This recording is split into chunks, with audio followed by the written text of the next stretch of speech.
JW 2027 में जो बच्चे एग्जाम के लिए अपियर हो रहे हैं और अगर वो ड्रॉपर हैं तो उनके लिए स्ट्रैटेजी क्या होनी चाहिए, आज के इस वीडियो में यही बात करने वाले हैं। और इस बारे में मेरे को बहुत सारे कमेंट्स आए हैं और कंटिन्यूअसली कमेंट्स आते रहते हैं कि सर इस पे वीडियो बना दीजिए एज अ ड्रॉपर स्ट्रैटेजी। बहुत सारे, सर ये प्लीज कोई हेल्प करो, मैं जेई फर्स्ट ड्रॉपर हूं, मैं अगर अभी से मतलब अगस्त से स्टार्ट करूं तो जनवरी या अप्रैल में 99 परसेंटाइल या और अंडर 10 के एडवांस रैंक ला सकती हूं क्या? मैं एक अबव एवरेज स्टूडेंट हूं, मेरी 11 स्ट्रॉन्ग थी और 12 भी, बट मैं 12 में मैं जेई लेवल नहीं पढ़ी। उसके बाद sir I am dropper for JEE, can dropper get into AIR1 to create history और not possible? Sir ji fresh dropper with no previous JEE preparation, can I realistically score 160 plus in my JEE mains attempt? ऐसे कई सारे सवाल हैं और JW वाला बच्चा डरा हुआ है कि सर ड्रॉपर हूं, जेडब्ल्यू में अच्छा करना चाहता हूं, पास्ट और हिस्ट्री ये बात कहती है कि नहीं कर सकते हैं, ड्रॉपर वाले बच्चे सक्सेसफुल नहीं होते हैं। तो वो बच्चे जानना चाहते हैं कि अगर वो ड्रॉपर है और वो सक्सेसफुल होना चाहते हैं तो क्या कर सकते हैं। सुनिए जरा। अब आप पहले डेटा और थोड़े फैक्ट्स को ध्यान में रखिए। सबसे पहला, करीबन 14 से 15 लाख बच्चा एग्जामिनेशन देता है जेडब्ल्यू का हर साल। इस साल 16 लाख बच्चे के आसपास उम्मीद है 2027 में देगा। इस 16 लाख बच्चे में करीबन 25 से 30% बच्चा जेडब्ल्यू का ड्रॉपर होता है। आप 25% मान के चलिए तो 16 लाख जो बच्चा एग्जामिनेशन देगा, इस 16 लाख में से करीबन 4 लाख ड्रॉपर होता है, 12 लाख करंट ईयर का अपियरिंग होता है। ठीक है। मेंस का एग्जामिनेशन में, जेडब्ल्यू मेंस में करीबन 16 लाख जो बच्चा बैठता है, इसमें से 2.5 लाख बच्चे होते हैं जो जेई मेंस क्वालिफाई करते हैं और एडवांस एग्जाम लिखने के लिए एलिजिबल होते हैं। ठीक है। और इस 2.5 लाख बच्चे जो जेई एडवांस के लिए एलिजिबल होते हैं, इस 2.5 लाख में से एग्जामिनेशन देने पहुंचते हैं 1,80,000, 1.8 लाख। इस 1,80,000 में से करीबन 18 से 19,000 बच्चों को आईआईटी की सीटें मिलती हैं। यह है कंपटीशन। ठीक है। अब आपके पास समय कितना है? तो शुद्धता से 5 महीने हैं। अगस्त का पूरा महीना, सितंबर, अक्टूबर, नवंबर, दिसंबर, जनवरी में नहीं मान रहा हूं क्योंकि इस 5 महीने में भी आप 2, 4, 5, 10 दिन ऊपर नीचे कर दीजिएगा तो वो जनवरी से मैनेज होगा। और जनवरी में आप मोटा मोटी अपने मॉक टेस्ट, रिवीजन, ये सब करते रहते हैं। तो आपके पास 5 महीने हैं। ठीक है। अब ये 5 महीना कैसे इस्तेमाल कर सकते हैं, ध्यान से सुनिएगा। तो एक जेडब्ल्यू ड्रॉपर को क्या करना चाहिए, कौन सी चीज को करना चाहिए जिससे कि वो बढ़िया कर जाए, आप ध्यान से सुनिए। इमेजिन कीजिए कि अप्रैल 2027 है, 2 बच्चे हैं, दोनों ने ड्रॉप लिया था। ठीक है। पहला वाला बच्चा जिसका जेडब्ल्यू हो गया और दूसरा वाला बच्चा जिसका जेडब्ल्यू नहीं हुआ। अब इन दोनों में क्या अंतर रहा होगा, यह समझने की कोशिश कीजिए थोड़ा ध्यान से, दिमाग लगा के, तो आपको महसूस होगा कि आप कहां गलती कर सकते हैं जिसको आपको रोकना है। ठीक है। अब तो 30 से 40% जो मैंने ड्रॉपर आपको बता दिया, फेल्ड। अब यह सुनिए, जेडब्ल्यू में ड्रॉप लेने के बाद भी कई बच्चों का नहीं होता है सिलेक्शन। यह एक साइड ऑफ द स्टोरी है। दूसरी साइड ऑफ द स्टोरी जो लोग आपको ज्यादा नहीं बताते, क्योंकि दुनिया में नकारात्मक लोगों की ज्यादा संख्या है, तो जो लोग खुद हार गए हैं वो जीतने का हौसला कैसे देंगे? तो जो ज्यादा हारे हुए हैं तो वो जीतने का हौसला नहीं दे सकते। जीतने का हौसला कहां से मिलेगा, ये इंफॉर्मेशन देखिए। Totally worth it man, last year not qualified to 8,000 this year in JEE advance. Last year बच्चा क्वालिफाई भी नहीं किया था मेंस, इस बार एडवांस में 8,000 रैंक। ठीक है। दूसरा बच्चा, मेरे भी 74% थे 10th में एंड नाउ 9.8 के rank as a dropper. We are not done yet brosky. 10वीं में 74%, कोई सक्सेसफुल तो नहीं कहेगा ऐसे बच्चे को, लेकिन 9.8 के रैंक मतलब 9,800 रैंक जेई एडवांस। उसके बाद last year do not give JEE mains और advance as sure that can't qualify. This year mains 858 rank, advance 1980, common rank list, category of OBC NCL, so can easily get mathematics and computing in Kanpur और रुड़की और CSE इन new IITs. अब ये वो success stories हैं जहां पर बच्चों ने एडमिट किया कि भैया हम कोई बहुत काबिल नहीं थे, हमारा 10वीं खराब, हमारा 12वीं खराब, हमारा पहली बार में क्वालिफिकेशन ही नहीं हुआ, दूसरी बार में हम सीधा एडवांस निकाल दिए। तो आपको ये बताना चाहता हूं कि देखो, मैं ये कोई डिनायल में नहीं हूं कि जेई जो ड्रॉपर बच्चा होता है उसके लिए कठिन होता है, बिल्कुल होता है कठिन भाई। आईआईटी अपने आप में ही आसान नहीं है, पूरे विश्व का, इंडिया का नहीं बोल रहा हूं, वर्ल्ड का सेकेंड टफेस्ट एग्जामिनेशन है।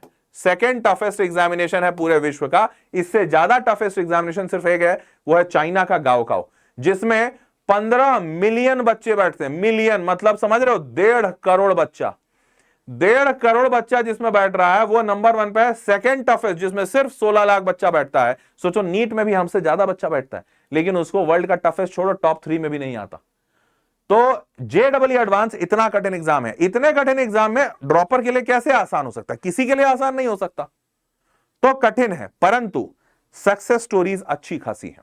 ठीक है, अब तो JEE एस्पिरेंट जो ड्रॉपर न्यू कैंडिडेट वो शुरुआत मोटिवेशन से करता है, चाहे वो ड्रॉपर वाला बच्चा हो चाहे नया एस्पिरेंट हो।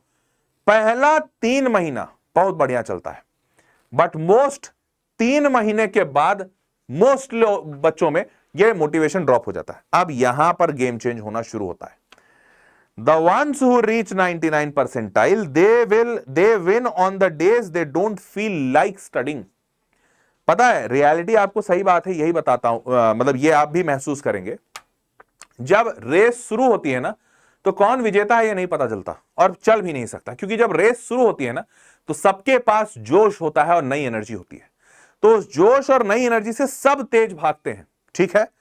लेकिन जैसे ही रेस अपने अंतिम चरण में पहुंचता है तब दिखता है कि कौन सा वो इंसान है जिसने खतरनाक परिश्रम किया है और प्रैक्टिस किया है, क्योंकि उन आखिरी क्षणों में वही इंसान डटा रहता है जिसने अपनी अच्छी ट्रेनिंग की है और माइंडसेट को भी ट्रेन किया है।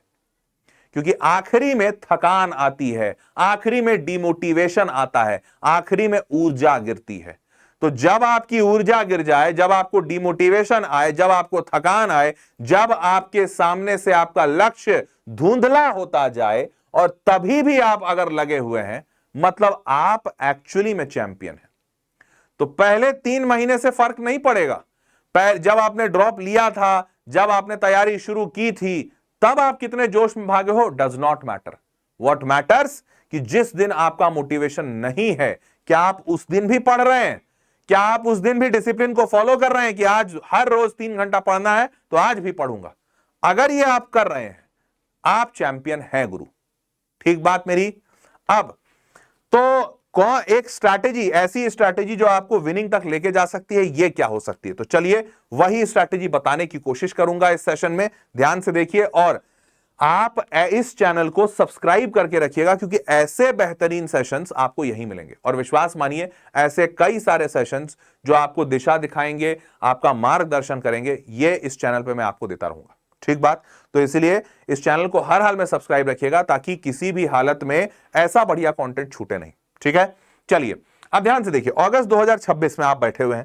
अगस्त से जेई का जनवरी वाला जो सेशन है इसमें 5 महीने बचे हुए हैं। ठीक है, अप्रैल वाले सेशन को देखिएगा तो अगर आप जनवरी को पूरा साथ में जोड़ लेते हैं तो आपके अप्रैल तक में मोटा मोटी 8 से 9 महीने बच रहे हैं और 1 महीने बाद जेई एडवांस हो जाएगा। तो मैं मानता हूं 9 ही महीने हैं, क्योंकि जेई एडवांस में भी कुछ ज्यादा समय नहीं मिलेगा आपको। 40 दिन का समय होता है बीच में और उसी 40 दिन में आपको बेसिकली प्रिपरेशन पहले करनी होगी। अब सबसे पहला विभाजन तो आपका यही हो जाएगा। आपको क्या लग रहा है, आप जनवरी तक में अगर सिलेबस कंप्लीट कर सकते हो तो देखिए ध्यान से पहले एक बात समझिए। अगर आप जनवरी में बहुत अच्छा परफॉर्म करते हैं, मान लीजिए 97 परसेंटाइल 98 परसेंटाइल आ जाते हैं, ठीक है, तो आप जनवरी में इस बात से मुक्त हो जाएंगे कि आपको मेंस पे ध्यान देना है, क्योंकि आपका मेंस अच्छा हो चुका है, आपको एनआईटी मिल जाएगा। तो आप जनवरी के बाद फरवरी, मार्च, अप्रैल और मई का आधा, ठीक है, 3.5 महीना, मतलब 100 दिन, कम से कम 100 दिन पूरा प्रिपरेशन करेंगे। 100 डेज की प्रिपरेशन होगी जेईई एडवांस की। ठीक है, और इतने में एडवांस निकलने के बहुत अच्छे चांसेस बनते हैं कि आप एडवांस निकाल लेंगे। क्लियर? यह है सिनेरियो नंबर 1।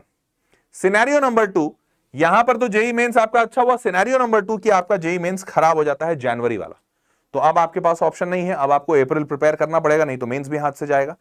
अब अगर आप अप्रैल को प्रिपेयर करते हैं और अप्रैल पे फोकस करते हैं तो बेटा इसके बाद मात्र 40 दिन बचता है आपके एडवांस के लिए, और 40 दिन में आप इतनी तैयारी कर पाएंगे इसके बहुत कम चांसेस बनते हैं। तो अगर आप मेंस दे रहे हैं अप्रैल वाला, मतलब अप्रैल वाले पे फोकस कर रहे हैं, तो आपको मान के चलना होगा कि आपका जो जेईई एडवांस है इसके चांसेस कम है, ना के बराबर है।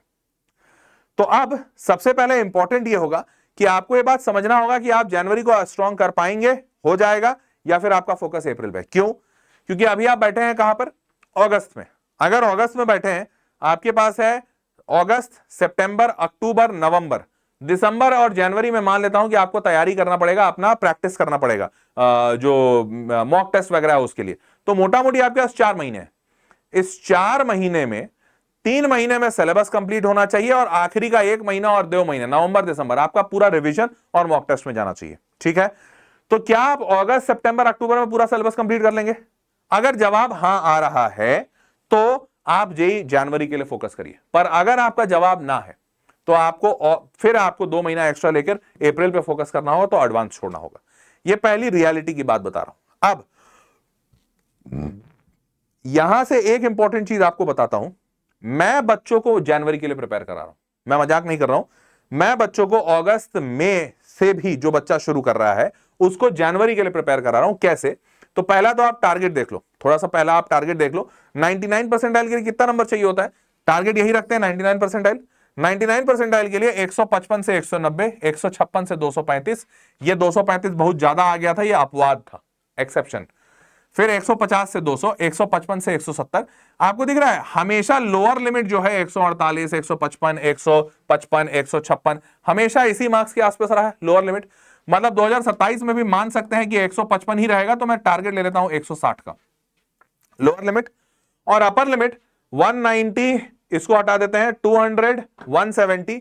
तो 170 से लेकर 200 के बीच में है, तो एक मोटा मोटी फिगर मान लेते हैं 180 के आसपास। तो 160 से 180 का टारगेट बनाइए इन 2027। मैं वापस लिख रहा हूं 160 से 180, सॉरी 160 से 180 का टारगेट आपका 99 परसेंटाइल का। ठीक बात, चलिए ये हो गया आपका टारगेट। अब अप्रैल वाले में क्या होता है, तो जनवरी से अप्रैल वाले में 10 नंबर बढ़ जाता है। तो अप्रैल में अगर आप ले रहे हैं तो 170 से 190 का टारगेट बनाइएगा यहां पे। ठीक है, आगे बढ़ते हैं। अब सबसे पहले यह एनालाइज कीजिए, अगर आप ड्रॉपर हैं तो आप करंट ईयर में होंगे, आपसे करंट ईयर में क्या गलती हुई थी यह आपको जानना पता होना जरूरी है, नहीं तो ठीक नहीं होगा। क्या सिलेबस इनकम्प्लीट रह गया था, या फिर कॉन्सेप्ट का फाउंडेशन वीक था? हो सकता है आप बोर्ड की तैयारी कर रहे हो, आपने जेई तैयार ही नहीं किया हो, तो आपका कॉन्सेप्ट वीक है, या फिर जेई के हिसाब से आपने पढ़ा ही नहीं, या फिर क्वेश्चन सॉल्विंग और एक्यूरेसी में बड़ा मसला था कि आपने पढ़ा तो था बट सवाल ही नहीं सॉल्व होते थे, या फिर आपका डेली और वीकली टाइम टेबल बहुत खराब था और आपने बहुत सारा टाइम वेस्ट कर दिया। क्या प्रॉब्लम था? हो सकता है इसके अलावा कोई और प्रॉब्लम हो सकता है आप लिखें कि मैंने बॉयफ्रेंड बना लिया था, मैंने गर्लफ्रेंड बना लिया था, तो डिस्ट्रैक्शन बहुत ज्यादा था। हो सकता है आप लिखें कि मैंने कुछ नहीं बनाया था बॉयफ्रेंड गर्लफ्रेंड, बट मेरा मोबाइल ही मेरा जान खा जाता था, वही मेरी गर्लफ्रेंड वही मेरा बॉयफ्रेंड था, और मोबाइल से मैं बहुत गेम खेलता था। हो सकता है आपको एक और प्रॉब्लम लिख दे, पर वो आपको प्रॉब्लम आपका आइडेंटिफाइड होना चाहिए। ठीक है, पहली चीज। नाउ अब जैसे ही आपका प्रॉब्लम आइडेंटिफाई होता है तो सबसे पहले तो ये प्रॉब्लम पे आपको वर्कआउट करना है। अगर देखिए इनमें से कुछ है तो मैं आपको ऑप्शन दे रहा हूं या उसका सोल्यूशन बता रहा हूं, पर इनमें से कुछ नहीं है, मान लेते हैं आपका ऐसा है कि सिलेबस इनकम्प्लीट रह गया, या अब सॉरी सिलेबस का तो मैं बताऊंगा, मान लीजिए आपका ऐसा है कि गर्लफ्रेंड प्रॉब्लम था, बॉयफ्रेंड प्रॉब्लम था, मोबाइल डिस्ट्रैक्शन था, भाई इस पे काम करना पड़ेगा। मतलब इसमें मैं क्या ही ज्ञान दूं, मैं तुमको यही कह सकता हूं ना बेटा बॉयफ्रेंड गर्लफ्रेंड मत बनाओ, जेडब्ल्यू की तैयारी करो। अब आप बोलोगे नहीं सर बहुत बात करने का मन करता है, वो उससे नहीं बात करेंगे तो भाग जाएगी, उसको कैसा महसूस होगा, बुरा फील करेगी, फलाना ढिमकाना। अब यार मैं लव गुरु नहीं हूं ना, और लव गुरु हूं भी तो अभी यहां इस सेशन में लव गुरु लव का ज्ञान देने नहीं आया हूं। तो आपको थोड़ा सा स्ट्रिक्ट और वो भी होना पड़ेगा, थोड़ा थोड़ा रूथलेस होना पड़ेगा, क्योंकि टारगेट है भैया आपका। अब ये प्यार मोहब्बत में बाबू सोना करते रह जाओगे तो फिर वही करो ना, फिर जेडब्ल्यू भूल जाओ। तुमको देखना पड़ेगा ना तुम्हारी गर्लफ्रेंड इंपॉर्टेंट है या जेडब्ल्यू इंपॉर्टेंट है, कोई एक तो ज्यादा इंपॉर्टेंट होगा। जो ज्यादा इंपॉर्टेंट है उसको रखो और जो लेस इंपॉर्टेंट है उसको जाने बोलो। फिर वो प्यार मोहब्बत वो दया दृष्टि वाला भाव खत्म करो। ठीक है, तो मैं उस सब पे ज्ञान नहीं दे रहा हूं। ये सारी चीजों पे अगर दिक्कत है तो क्या कर सकते हो वो सुन लो। मान लेते हैं सिलेबस इनकम्प्लीट रह गया तो क्या करना चाहिए आपको, ध्यान से सुनिए। तो यहां पर मैंने आपको बताया कि आपका टारगेट यह है कि अक्टूबर तक में हर हाल में आपका सिलेबस कंप्लीट हो जाना चाहिए। मान लेते हैं पिछली बार इनकम्प्लीट रह गया था, या फिर अगर इस बार नहीं दिख रहा है कंप्लीट होने के लिए, मैंने अभी कुछ ही दिन पहले यूट्यूब पे फ्री सीरीज प्रोजेक्ट आईआईटी के नाम से लॉन्च किया है। Project IIT absolutely free of cost है, किसी को कोई पैसा नहीं देना है। और बच्चा यहां पर मैथमेटिक्स पढ़ रहा है, फिजिक्स पढ़ रहा है, केमिस्ट्री पढ़ रहा है, तीनों एब्सोल्युटली फ्री ऑफ कॉस्ट। और यहां पर मैंने बच्चों को कहा है, प्रॉमिस किया है कि 30 अक्टूबर, डेट लिख दे रहा हूं लाइव सेशन में, 30 अक्टूबर सिलेबस कंप्लीट, सिलेबस कंप्लीट मैं कंप्लीट करा रहा हूं 30 अक्टूबर को सिलेबस पूरा। तो अगर तुमसे नहीं हो रहा है, तुम ये सारे सेशंस अटेंड कर लो, तुम्हारा सिलेबस कंप्लीट करवाने की जिम्मेदारी मेरी। तो ये पहली चीज है, ध्यान से सुनिएगा। तो अगर आपका सिलेबस नहीं हो रहा, आप यहां आ जाइए, फ्री ऑफ कॉस्ट है, यूट्यूब पे, वेदांतु के अंदर, प्लेटफॉर्म पे, सब जगह हो रहा है ये सेशन। इसका लिंक नीचे डिस्क्रिप्शन में डलवा दूंगा। पहली चीज तो आपको यहां पर अपना सिलेबस कंप्लीट होता हुआ दिखेगा। दूसरा चीज, आप अगर खुद से भी पढ़ रहे हैं, मैं आपको हमेशा कहूंगा कि सिर्फ एक सोर्स पे फोकस कीजिएगा, जो भी आपका प्राइमरी सोर्स है। एनसीईआरटी हो सकता है, कोई रेफरेंस बुक हो सकता है, कोचिंग का मॉड्यूल हो सकता है, जो भी आपको सबसे कॉन्फिडेंट चीज लगे। और अगर आप चाहते हो कि मैं बता दूं सबसे अच्छी चीज क्या है, तो मैं कहूंगा कोचिंग का मटेरियल। क्यों? क्योंकि देखो यार, मैं एक बात जानता हूं, कोई भी कोचिंग हो, वेदांतु है चाहे कोई XYZ से तुम पढ़ रहे हो, फर्क नहीं पड़ता, जो भी कोचिंग भारत के लेवल का, नेशनल लेवल का ब्रांड है, वो ऐसे ही हवा खेल तो नहीं होगा। मतलब वो ऐसे ही बस बन गया इंडिया लेवल का ब्रांड, बिना कुछ काम किए, बिना कोई रिजल्ट दिया, ऐसे ही अपने आप हवा हवा में तो नहीं बन गया होगा। मेहनत की होगी उन्होंने। तो जो मेहनत किए हैं उनका कंटेंट भी तो मेहनत वाला होगा। ऐसा थोड़ी कि वो मतलब बच्चा को लाके बैठा दिए होंगे, वो बोलेंगे जेई का कंटेंट बनाओ, नहीं होगा ऐसा भाई। नेशनल लेवल के ब्रांड्स ऐसा काम नहीं करते हैं। शर्मा कोचिंग क्लासेस थोड़ी चल रही है कि शर्मा जी अपने से बैठ के बना दिया अपने पार्ट टाइम में, नहीं भाई, यहां फुल टाइम टीचर्स होते हैं। तो आप कोचिंग का मटेरियल यूज कीजिए जिस पे भी आपको भरोसा हो, पर सिर्फ उसी का मटेरियल यूज कीजिए। फिर 10 मटेरियल में मत घुसिए, ठीक है? उसके बाद हाई वेटेज टॉपिक्स पे फोकस कीजिए अगर आपके पास समय कम है, और डेली टास्क बनाइए, टारगेट बनाइए और उन चैप्टर्स को कंप्लीट कीजिए। कैसे करना है वो भी अभी आगे बता रहा हूं, ठीक है? मान लेते हैं आपका वीक कॉन्सेप्ट है, फाउंडेशन बहुत स्ट्रांग नहीं है, या समय ज्यादा नहीं है, जो मैंने अभी आपको पीछे बताया। तो यहां पर आपको करना क्या चाहिए? हाई प्रायोरिटी चैप्टर्स पे फोकस करना चाहिए, जो मैंने अभी आपको पीछे बताया ना, focus on high weightage topics. ये हाई वेटेज टॉपिक्स पे आपको फोकस करना चाहिए। अब ये हाई वेटेज टॉपिक्स कैसे मिलेगा?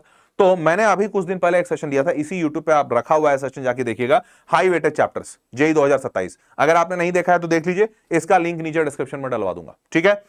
ये इसमें मैंने सारे के सारे वो चैप्टर्स बताए थे और विथ कैलकुलेशन बताया था कि देखो कौन कौन से साल में कितने कितने सवाल आए हैं किन किन चैप्टर से। तो इससे बच्चों को यह समझ में आएगा कि कौन कौन से चैप्टर्स, कौन कौन से यूनिट हाई वेटेज के हैं, कौन लो वेटेज के हैं। आप हाई वेटेज पे फोकस कीजिए, लो वेटेज को छोड़ दीजिए, लो वेटेज को लास्ट में कीजिएगा, ठीक बात? तो आपको यहां सारे हाई वेटेज के मैंने सारा का सारा लिस्ट दे दिया है, फिजिक्स, केमिस्ट्री, मैथ सब। और उस सेशन में तो इनफैक्ट इस सब पे पूरा बताया हूं इस सेशन में कि किसको हाई वेटेज मानना चाहिए, किसको नहीं मानना चाहिए, क्यों मानना चाहिए, क्यों नहीं मानना चाहिए। आप अगर ये सेशन नहीं देखा है जरूर देखिएगा, ठीक है? तो ये पूरी लिस्ट आपके सामने वापस से रख दिया हूं, ये आपको बहुत मदद करेगा, ठीक है? समझ गए? अब आता है तीसरा प्रॉब्लम, क्वेश्चंस सॉल्विंग में एक्यूरेसी इश्यूज, या क्वेश्चन सॉल्व ही नहीं हो रहा। इसके लिए क्या करें? तो पहला एक बात समझो, पहले मैंने आपको बताया सिलेबस कंप्लीट होना चाहिए अक्टूबर के पहले, तो आपको पढ़ना उस स्पीड से। दूसरा मैंने बताया कि आप वही चीजें पढ़िए जो सबसे ज्यादा इंपॉर्टेंट है, क्योंकि समय ज्यादा नहीं है। अब जब आपने सिर्फ वही चीजें पढ़ी है जो सबसे ज्यादा इंपॉर्टेंट है, तो उन चीजों पे ही बार बार प्रैक्टिस होना चाहिए, उन्हीं के सवाल सॉल्व करने की आपको प्रैक्टिस। अब जैसे मान लो कोई चैप्टर है, से for example integration, integration JW में इंपॉर्टेंट नहीं है। इंटीग्रेशन का एक हिस्सा डेफिनेट इंटीग्रेशन, बस वहां से सवाल आता है, और उसमें भी 2-3 प्रॉपर्टीज है जहां से ज्यादा आता है, बाकी इनडेफिनेट इंटीग्रेशन से सवाल ना के बराबर आता है।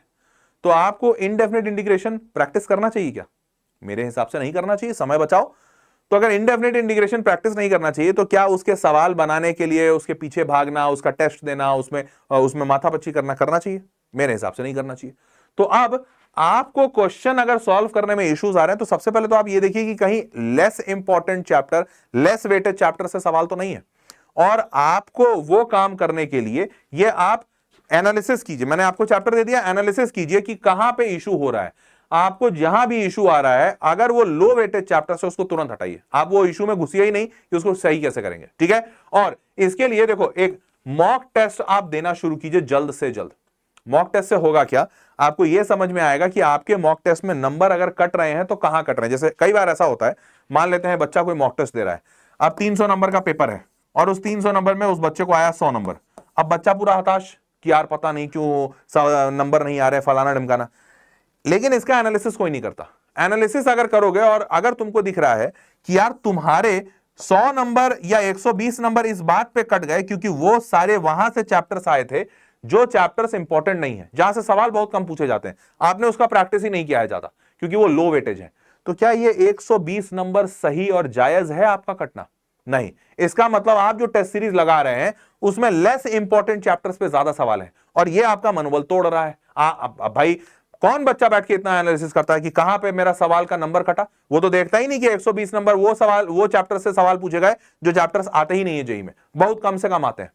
तो आप सबसे पहले ये देखिए कि कहीं आपका मॉक टेस्ट ऐसा तो नहीं है जो आपका मनोबल तोड़ रहा है, वहां से सवाल पूछे जा रहे हैं जहां से जेईई में ज्यादा नहीं पूछा जाता। क्लियर है? और इसके लिए एकलव्य टेस्ट सीरीज मैंने बनाई है, जस्ट इन केस अगर आपको यहां पर समझ में आए कि आपके ज्यादा सवाल वहां से हैं जहां से सवाल नहीं पूछे जाते, तो आप एकलव्य टेस्ट सीरीज जरूर लगा कर देखिए, आपको यह बात समझ आ जाएगी कि एकलव्य टेस्ट सीरीज में, पता है मैंने टोटल कुछ 700 से ज्यादा टॉपिक्स का सिलेबस है जेईई का। इन 700 में से मात्र 114 ऐसे टॉपिक्स हैं, 114 ऐसे टॉपिक्स हैं जहां से कुछ 80 से 85% सवाल जेईई में हर साल आते हैं। हर साल 80 से 85% सवाल सिर्फ इन 114 टॉपिक से आते हैं। तो मैंने बच्चों को बोला कि यार मैं तुमको सिर्फ यही 114 टॉपिक्स एकलव्य टेस्ट सीरीज में प्रैक्टिस कराऊंगा एज अ मॉक टेस्ट, ताकि जब तुम टेस्ट दो तो तुम्हारा मनोबल सिर्फ इस 120 नहीं लाने पे ना टूटे जो एक्चुअली में एग्जाम में आने ही नहीं वाले। और विश्वास मानिए इस एकलव्य टेस्ट सीरीज में जो जो बच्चा टेस्ट दे रहा है उसका माइंडसेट, मनोबल, मोटिवेशन सुपर हाई है। और पिछले साल जो जो बच्चा सोच नहीं रहा था कि मेंस क्वालिफाई होगा वो आईआईटी तक पहुंच गया, आईआईटी तक पहुंचा है वो बच्चा सिर्फ इस एकलव्य टेस्ट सीरीज के बदौलत।